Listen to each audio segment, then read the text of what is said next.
Queen's gambit web series शायद आप में से कुछ लोगों ने देखी होगी। और मेरा तो ये ओपनिंग ही है क्वींस गैम्बिट सीरीज से नहीं, सीरीज के पहले से मैं क्वींस गैम्बिट खेलता आ रहा हूँ और ये वन ऑफ द मेरा फेवरेट ओपनिंग्स है। तो चलो उसी ओपनिंग को लेकर मैंने कैसे इस गेम को जीता है, वो भी एक बहुत ही टफ ओपोनेंट के अगेंस्ट जिसका रेटिंग 2100 से भी ज्यादा है, वो मैं अभी आपको दिखाने वाला हूँ। और अगर आपको अच्छा लगता है तो आप भी इस सेटअप को यूज कर सकते हो।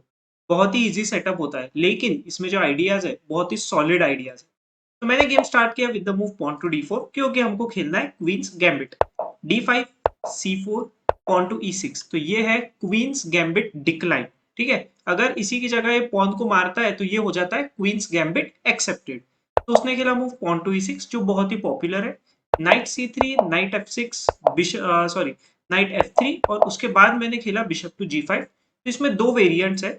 कभी कभी मैं डायरेक्ट बिशप g5 जाता हूँ, कभी कभी मैं नाइट f3 के बाद जाता हूँ। तो इसमें इतना कुछ मतलब फर्क नहीं पड़ता है। तो ये वाला जो वेरिएंट है ये थ्री नाइट्स वेरिएंट आप इसको बोल सकते हो, क्वींस गैम्बिट डिक्लाइन का। अभी यहाँ पे मेरे ओपोनेंट ने डायरेक्टली खेल दिया move night to e4।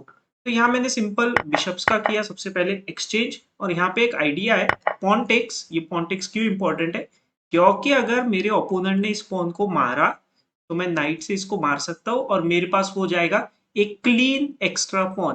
Clean क्यों कह रहा हूं मैं, क्योंकि मेरे पास ये एक्स्ट्रा पॉन तो आ जाएगा और उसके साथ में ओपोनेंट के पास किसी भी तरीके का कुछ भी कॉम्पेंसेशन नहीं रहेगा, इसीलिए क्लीन एक्स्ट्रा पॉन।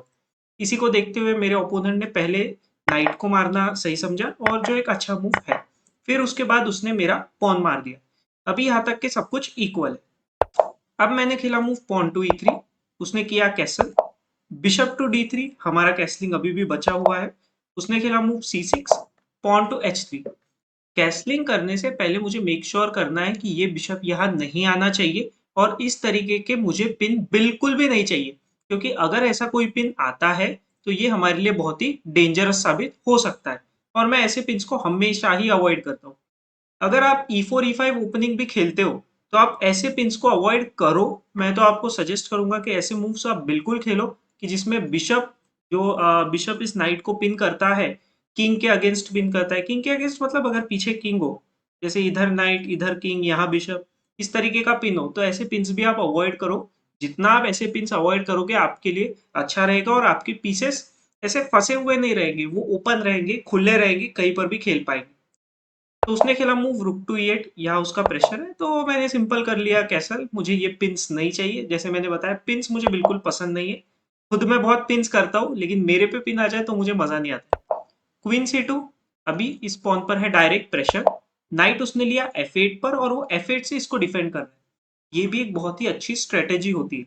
आप बोलोगे कि नाइट f6 से क्यों नहीं, f6 से कभी कभी इसीलिए भी नहीं डिफेंड किया जाता कि f5 के जो आइडियाज है वो ब्लॉक हो जाएंगे फिर। तो इसीलिए शायद उसने नाइट f8 खेला ताकि वो h7 पॉन को भी डिफेंड करे और f5 के आइडियाज भी उसके ओपन रहने चाहिए। अब मैंने रुक f2 e1 खेला, बिशप e6। अब यहाँ पे दो चीजें, मैंने यहाँ पहले किया पॉन टू e4 ब्रेक।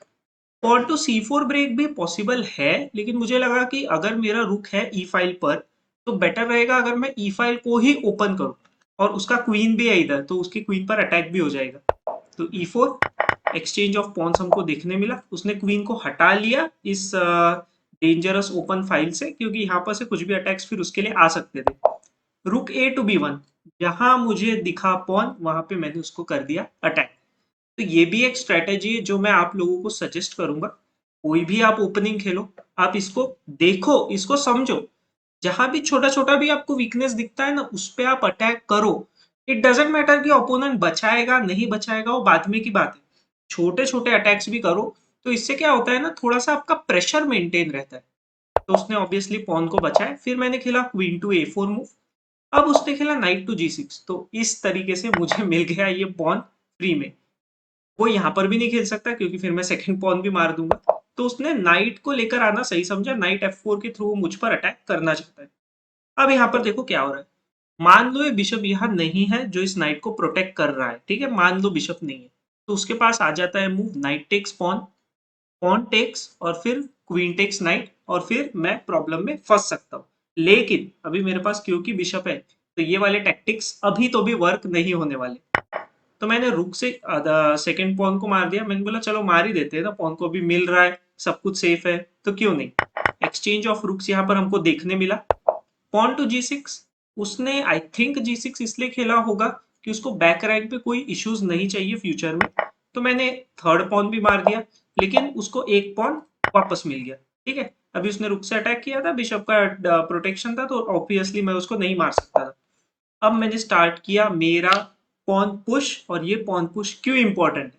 ये पॉन पुश इसलिए इंपॉर्टेंट है क्योंकि ये है अभी मेरे पास पास्ट पॉन्स। अब अगर पास्ट पॉन्स है और उनको आप अगर आगे लेके जाओ तो अपोनेंट डर जाता है ना, कांपने लगता है।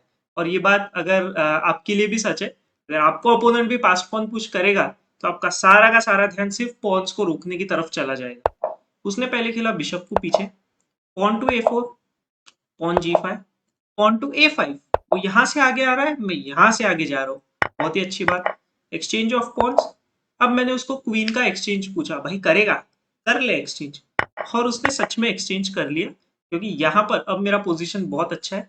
मैंने ये कैलकुलेट कर लिया था कि अगर वो रुक से अटैक करता भी है मेरे पॉन को, तो मेरे पास में रुक B1 मूव है।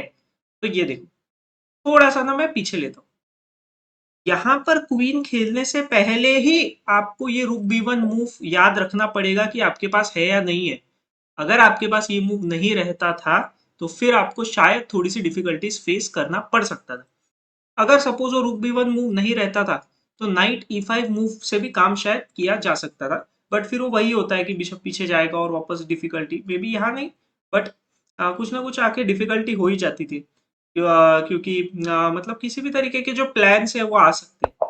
अभी जैसे यहाँ पे एक्सचेंज हो गया, उसने रुक खेला, मैं नाइट से यहाँ पर तो प्रेशर दे दूंगा, फिर वो शायद कहीं ना कहीं बिशप पीछे खेल लेगा, ऐसे कुछ तो करेगा वो। और फिर मतलब इस पॉन को बचा के रखना थोड़ा सा ऐसा डिफिकल्ट ही हो जाता है। ठीक है, तो इसलिए मैंने मेक श्योर किया था कि मेरे पास रुक B1 है और ये पॉन मेरा मर नहीं रहा है। एक्सचेंज ऑफ रुक्स हमको देखने मिला। उसने मेरा ये पॉन मार दिया, मैंने बोला मार ले पॉन, मुझे कोई डर नहीं, क्योंकि मैंने खेला मूव पॉन टू B7। और पॉन टू B7 खेलने के बाद ही यहाँ पे मेरे ओपोनेंट ने कर दिया रिजाइन, क्योंकि अब उस पॉन को रोकने का कोई तरीका है ही नहीं। आप कुछ भी कर लो, आप रोकोगे कैसे उस पॉन को? नहीं रोक सकते। तो इसीलिए यहाँ पे मैंने गेम जीत लिया। होप आप लोगों को वीडियो देखने में मजा आया होगा, गेम देखने में मजा आया होगा। तो प्लीज वीडियो को लाइक कर दो, चैनल को सब्सक्राइब कर दो। मिलते हैं अभी नेक्स्ट वीडियो।